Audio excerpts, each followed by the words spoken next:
mulai zaman, maaf nih, saya bicara tentang mulai zaman 10 tahun Presiden Joko Widodo. Karena kehancuran negeri ini lebih terasa setelah 10 tahun rezim Joko Widodo. Zaman itu tidak ada negara manapun yang bisa masuk kecuali Cina. Sehingga negeri ini didominasi oleh Cina semua. Dalam semua sektor hidup dan kehidupan. Ya. 98 Bapak tadi bilang, siapa yang bermain? Undang-undang di DPR, siapa yang bermain? Yeah.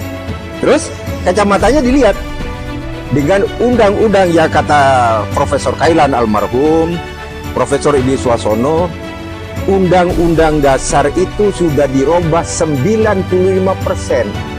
Yang belum dirubah hanya pembukaan. Jadi kalau istilah bicara HP, casingnya saja yang isinya sudah lain, gitu ya. Oleh karenanya, kita berharap bangsa ini mulai sadar bahwa kemerdekaan ini didapat oleh genangan darah, ya, bukan pemberian penjajah, gitu ya. Nah, apakah kita sendiri hanya memelihara kemerdekaan menuju pada pembukaan UUD 45 masyarakat adil dan makmur? Kita tidak mampu. Nah, karena kenapa?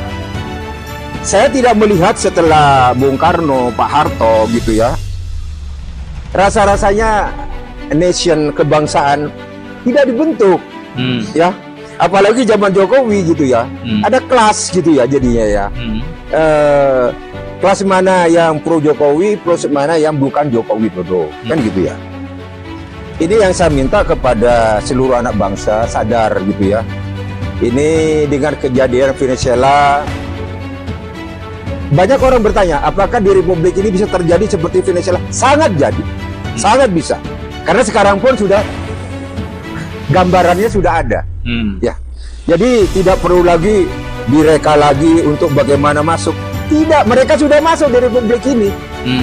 Contoh soal dominasi Cina, saya bilang tadi, sumber alam yang kelola siapa? Iya, ya. Pembangunan yang kelola siapa? Ya. Tenaga kerja yang kelola, yang datang siapa? Iya. Nah, sedangkan anak negeri hanya menjadi penonton. Kalau toh mereka juga kerja, gaji antara Cina pendatang TKA tadi dengan pribumi dengan pendidikan yang sama berbeda. Betul.